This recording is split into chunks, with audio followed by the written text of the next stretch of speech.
المساجد لله فلا تدعوا مع الله أحدا.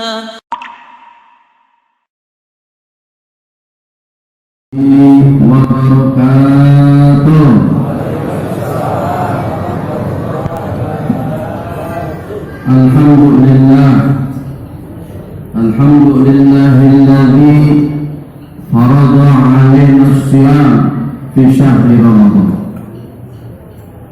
Wassalatu wassalam ala sayyidina Muhammadin wa ala alihi wa ashabihi dzawil fadli wal ihsan. Amma ba'd. Yaqulu Allah Ta'ala wa laqad yassarna al-Qur'an lidzikri fahal min muddakir. Qala Nabi sallallahu alaihi wasallam an Abi Umamah radhiyallahu anhu qala sami'tu Rasulullah sallallahu alaihi wasallam yaqulu iqra'ul Qur'an fa innahu ya'ti yawmal qiyamah syafi'an li ashabi.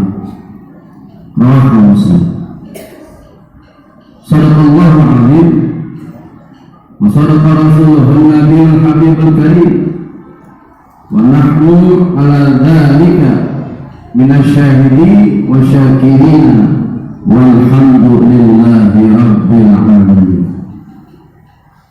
Hadratul Mukarramin, para asatidz, para hujjah, jamaah Masjid Al-Muhajirin, hadirin hadirat, shaimin shaimat, qaimin qaimat, rahimakumullah.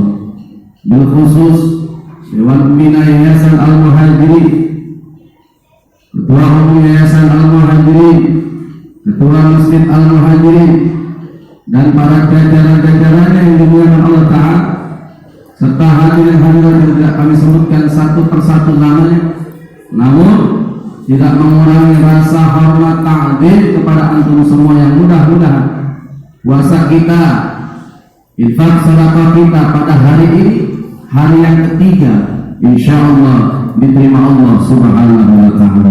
Amin ya rabbal alamin. Hadirin yang dimuliakan Allah, Ramadan adalah syahrul mubarak. Ada juga sebutan syahrul Qur'an karena dalam Ramadan diturunkannya Al-Qur'an. Syahrul Ramadan alladzi unzila fihi Al-Qur'an.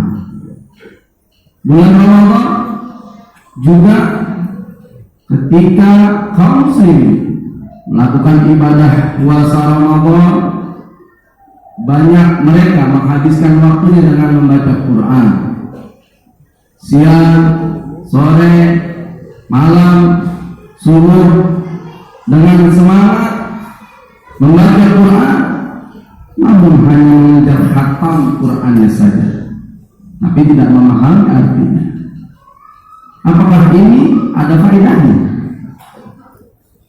Dikutip dari sebuah kisah yang dikarang oleh Al-Imam Tantawi, itu ada seorang kakek, kalau bahasa Indonesia itu si Mbah, dengan cucunya, ya katakanlah si Ahmad, adalah cucu yang senantiasa ngikut mbahnya kemanapun pergi. Setiap kegiatan masjid, semua kegiatan ibadah diikuti, mbahnya kemana diikuti, sampailah si anak si Ahmad ini menjadi anak yang saleh, tapi tetap masih anak-anak. Lalu suatu ketika si mbahnya bersama si Ahmad hadir setelah tarawih mengikuti kegiatan tadarus Al-Quran. Maka seperti yang di Masjid Al-Muhajirin lakukan, keliling, ya kan, ganti-gantian baca Quran, saling simak, menyimak. Kalau ada kepanjangan ditegur, dinasihat, diperingati, dibenerin. Nah kalau ibu-ibu langsung disuruh 2 juz, lebih nyebut lagi, sekarang ada yang 6 kalau nggak salah. Kalau kita yang laki-laki masih 3 juz, pelan tapi pasti, ya kan, pelan tapi pasti. Hadirin yang dirahmati Allah, apa kata si Ahmad kepada mbahnya? Mbah, baca doa, mbah nggak apa-apa, mbah nggak tahu artinya, apa berguna mbah, gitu. Apa yang faedah mbah? Gitu. Si mbahnya dengan senyum, nggak marah, dia sampai di rumah. Si mbah nunjuk kepada si Ahmad, ya Ahmad, ambil ember di bawah dipan ke tempat tidur, ada bawahnya, suruh ambil, ada ember. Kemudian embernya itu ada bolong dan kotor. Kata si mbah, isi air, lalu bawa ke sini ke si mbah. Iya mbah, namanya anak-anak nggak protes. Diambil air, diisi penuh ya, belum sampai diangkat, keluar lagi airnya, diangkat terus berulang-ulang. Sampai akhirnya kelihatan si cucu ini kelihatan bosan. Kenapa udah mau bocor tapi disuruh ngambil terus? Nah, dipanggillah si cucu tadi Abdullahnya. Nih Ahmad sini, lihat tuh ember.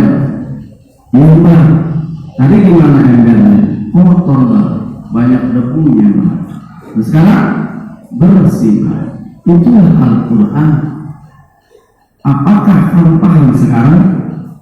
Belum mbak. Begini, sekalipun kamu baca dan baca terus tanpa kamu harus paham artinya Al-Quran, setiap kalimat Al-Quran, namun Al-Quran yang kamu baca tadi dapat membersihkan hati kamu, jiwa kamu, dengan membaca secara tartil, tajwidnya benar, dan juga dibimbing oleh seorang ustaz. Lalu dengan mengangguk-angguk siapa kok gitu ya mbak? Iya. Kalau kamu kepengen terus belajar Quran, nanti mbak akan carikan pesantren khusus untuk belajar Al-Quran beserta tafsir. Nah, hadirin yang dirahmati Allah. Jadi kalau ada pendapat menyatakan baca Quran doang, tapi nggak paham artinya, nggak usah didengar. Kita cukup dengerin si mbah tadi aja. Mbah nasihatnya cukup. Kalau kita baca Quran terus, kalau memang nggak paham artinya lalu kita berhenti, gara-gara nggak paham artinya, nggak jadi amal saleh. Sebab bulan suci Ramadan, sebagaimana hadis sampaikan tadi, Iqra'ul Quran, fa innahu ya'ti yaumil qiyamah syafi'an li ashabi. Jadi kalau kita baca Quran, nanti di hari kiamat kita akan ditemani oleh yang namanya Al-Quran. Sebab backingan kiri kanan kita adalah Al-Quran. Ada satu hadis yang disampaikan oleh Al-Imam Abu Musa Al-Asy'ari, "Mathalul mu'min alladzi yaqra'ul Qur'an mathalul utrijah." Utrijah rihuha thayyib wa ta'muha thayyib. Perumpamaan orang beriman kalau dibaca Quran bagaikan buah utrujah, lemon. Nah, lemon. Wanginya enak, rasanya juga mantap, segar. Lalu matalul mu'min alladzi la yaqra'ul Quran. Tadi yang baca Quran, sekarang yang enggak baca Quran. Matalul tamar. La rihalaha wa ta'muha. Kalau orang mukmin beriman enggak baca Quran kayak kurma, enggak ada wanginya tapi rasanya enak. Lalu kembali lagi, matalul munafiq alladzi yaqra'ul Quran matalur raihana. Tayyib, rihuha tayyib wa ta'muha murrun. Kalau orang munafik baca Quran, wanginya sedap, ya, tapi rasanya pahit. Lalu matalul munafik alladzi la yaqra'ul Quran. Lalu orang munafik yang enggak baca Quran, kama halal hanzalah laisa laha rihun wa ta'muhu murrun. Jadi wanginya enggak enak, bau apa itu dengan rasanya juga pahit. Rawahul Muslim. Jadi dengan adanya hadis ini, ya, jelas sekali bahwa sekedar membaca Al-Quran atau tidak membaca sudah membedakan kedudukan seseorang. Ya, orang mukmin baca Quran bagaikan buah yang wanginya enak, rasanya sedap. Orang mukmin nggak baca Quran, nggak ada wanginya tapi rasanya sedap. Itu berbeda. Jadi kalau ada yang baca dan nggak baca, perbedaannya itu. Nah, bahwa membaca Al-Quran meskipun tanpa mengetahui maknanya tetap mendatangkan pahala bagi pembacanya. Jadi yang merasa nggak paham, udah lanjutin aja baca Quran. Namun demikian, tentu membaca Al-Quran secara tertil disertai mengetahui maknanya lebih utama. Oleh karenanya, selain baca Al-Quran, membaca dan mengkaji tafsirnya sudah seharusnya menjadi pilihan aktivitas untuk meraih keutamaan Ramadan. Di masjid kita setiap 2 minggu sekali ada pelajaran Quran yang dibimbing oleh Kiai Zulfan Mustafa. Untuk itu, sekedar mengundang pada jamaah nanti selesai Idul Fitri, yuk rame-rame masjid kita ramaikan untuk mengaji tafsir Quran bersama guru kita Kiai Zulfan Mustafa. Mudah-mudahan kultum yang singkat ini ada manfaatnya.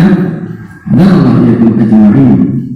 Assalamualaikum warahmatullahi wabarakatuh. المساجد لله فلا تدعوا مع الله أحدا